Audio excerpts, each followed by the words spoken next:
পিজ্জাটো সকলোৱে ভাল পায়, কিন্তু বজাৰৰ পিজ্জাটো যে খাওঁ সেইটো স্বাস্থ্যসন্মত হয়নে?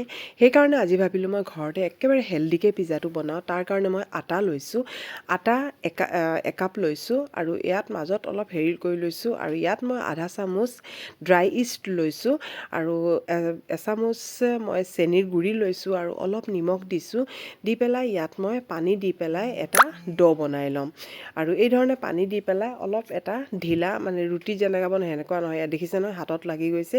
এই ধৰণে এটা মই বনাই লৈছোঁ আৰু এতিয়া টো মই মানে খুব ভালকৈ হেৰিত থৈ পেলাই খুব ভালকৈ হেৰি কৰিম, তেতিয়া মানে এটা ষ্টিকিৰ নিচিনা হৈ যাব আৰু এতিয়া হাতত লাগি আছে, পিছলৈ এইটো হাতত নালাগিব। এই ধৰণে কৰি থাকিব লাগিব যেতিয়ালৈকে এইটো মানে পূৰা এৰি নাহে আৰু হেৰিৰ পৰা। এই ধৰণে পূৰা কৰি থাকিব লাগিব আৰু এতিয়া লাষ্টত একেবাৰে হেৰি কৰাৰ পিছত তাৰপিছতহে মঠাৰ পিছত এতিয়া মই অলপ অলপকৈ তেল ব্যৱহাৰ কৰিম। এতিয়া তেল ব্যৱহাৰ কৰি মই এই ধৰণে মঠি থাকিম আৰু চাব লাহে লাহে হেৰিৰ পৰা উঠি আহিব আৰু এতিয়া মানে ইয়াতে দেখিছে নহয় হাতত লগা নাই, খুব ধুনীয়াকৈ হৈ গৈছে। আৰু এতিয়া মই এটা গোল কৰি পেলাই এটা বাতি লৈ পেলাই, বাতিটোতো মই তেল সানি থৈছোঁ আৰু থৈ পেলাই আৰু ওপৰত অলপ আৰু তেল দি পেলাই এইটো একেবাৰে ঢাকি পেলাই থৈ দিম।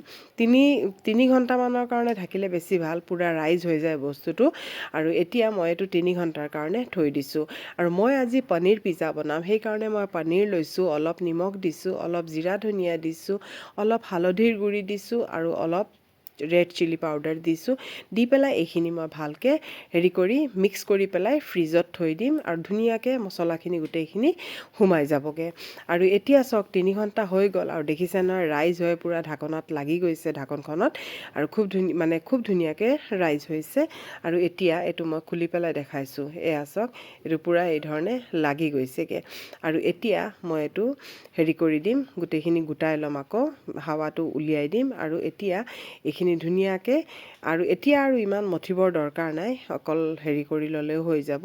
আৰু এয়া চাওকচোন ইমান ইজি, দেখিছে নহয়, ঘৰতে বনাই খাব পাৰিব। আৰু ল'ৰা ছোৱালীয়েও খাই পেলাই ইমানে ভাল পাইছে। আৰু এইটো খাই পেলাই আৰু বজাৰতো মানে কৈছে আৰু বজাৰতো মানে ভালে নালাগিব, কাৰণ এইটোৱে ঘৰতো আৰু মানে ভাল লাগে। আৰু কাৰণ মই ঘৰুৱা বস্তুৰেই বনাইছোঁ, ইয়াত মই বাহিৰা বস্তু তেনেকুৱা একো ব্যৱহাৰ কৰা নাই, অকল ইষ্টটো ব্যৱহাৰ কৰিছোঁ। কাৰণ যিহেতু মই অভেন ইউজ কৰা নাই। অভেন ইউজ কৰিলে ইষ্ট ব্যৱহাৰ নকৰি দৈ ব্যৱহাৰ কৰি বনালেও হ'ব, কিন্তু মোৰ অভেন নাই, সেইকাৰণে মই চচপেনত বনাইছোঁ। আৰু এতিয়া মই হাতেৰে, এইখন কিন্তু বেলনা দি হেৰি নকৰিব, হাতেৰেহে কৰিব। আৰু যিখন প্লেটত মই বেক কৰিম আৰু এই প্লেটত অলপ বাটাৰ পেপাৰ এখন থৈ পেলাই আৰু এই ধৰণে হাতে দি পেলাই মই হেৰি কৰি লৈছোঁ আৰু ছাইডবোৰ অলপ উঠাই থৈছোঁ আৰু দেখিবলৈ ধুনীয়াৰ কাৰণে, নথলেও হয়। আৰু এতিয়া মই এই ধৰণে অলপ ফুটা কৰি দিব, তেতিয়া নহ'লে ৰুটিৰ নিচিনা ফুলি যাবগৈ। আৰু এতিয়া মই ইয়াত যিটো আমি ঘৰতে চচ ব্যৱহাৰ কৰোঁ, এইটো চচে মই ইয়াত লগাইছোঁ, মই একো বেলেগ হেৰি ব্যৱহাৰ কৰা নাই। আৰু ইয়াত মই চীজ দিছোঁ, কাৰণ চীজটোতো লাগিবই, কাৰণ বিনা চীজেতো পিজ্জা হ'বই নোৱাৰে। আৰু এতিয়া মই পূৰা ভৰি পেলাই চীজ দি দিছোঁ। আৰু ইয়াত মই একো তেনেকৈ ব্যৱহাৰ কৰা নাই, অকল পিঁয়াজ দিছোঁ, মই বেলেগ আৰু পাচলি ব্যৱহাৰ কৰা নাই। কাৰণ ল'ৰা ছোৱালীৰ ডিমাণ্ড হয় পূৰা পনীৰটো মানে পূৰা মানে বেছি হ'ব লাগে, সিহঁতি তেনেকুৱাই ভাল পায়, সেইকাৰণে মই এনেকুৱাই বনাইছোঁ। আৰু এতিয়া পনীৰটো পূৰা দি দিছোঁ এই ধৰণে, আৰু অলপ কেঁচা জলকীয়া দুটামান দিছোঁ, দি পেলাই আৰু যিখিনি পনীৰ থাকি গৈছিলে সেই পনীৰখিনি আকৌ ৰুকি পেলাই গ্ৰেট কৰি পেলাই এই ধৰণে ওপৰত দি দিছোঁ, তেতিয়াও কিন্তু বহুত ধুনীয়া হয়, টেষ্টি হয়। আৰু ইয়াত অলপ মই নিমখ ছটিয়াই দিছোঁ আৰু এতিয়া চীজটো আৰু অলপ দি দিছোঁ আৰু অলপ চীজ ওপৰত আৰু অলপ দি দিছোঁ। আৰু এতিয়া এইখিনি অলপ মই ৰেড চিলি পাউডাৰ দি দিছোঁ, অলপ ধুনীয়া দেখিবলৈ। আৰু যদি আপোনালোকে আৰু কিবা মছলা ব্যৱহাৰ কৰিব বিচাৰে কৰিব পাৰে। আৰু ইয়াত মই অলপ গাখীৰ আৰু হেৰি লগাই দিছোঁ, গাখীৰ আৰু অলপ চেনি গুলি পেলাই থৈ দিছিলোঁ, এইখিনি মই এতিয়া ছাইডত অলপ লগাই দিছোঁ, কালাৰ অলপ হেৰি হ'বলৈ, কাৰণ তেতিয়াও ইমান কালাৰটো নুঠিব, কাৰণ যেনেকুৱা অভেনত বেক হয় খুব ধুনীয়া এটা কালাৰ আহে, কিন্তু কালাৰটো ইমান ধুনীয়া নাহে, কিন্তু খাবলৈ যে বহুতেই টেষ্টি হয়।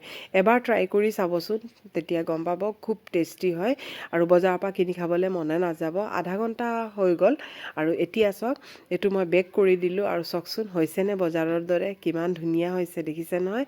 আৰু এতিয়া লগে লগে মই গৰমে গৰমে কাটিছোঁ আৰু কাটি পেলাই এতিয়া মই ছাৰ্ভ কৰিম।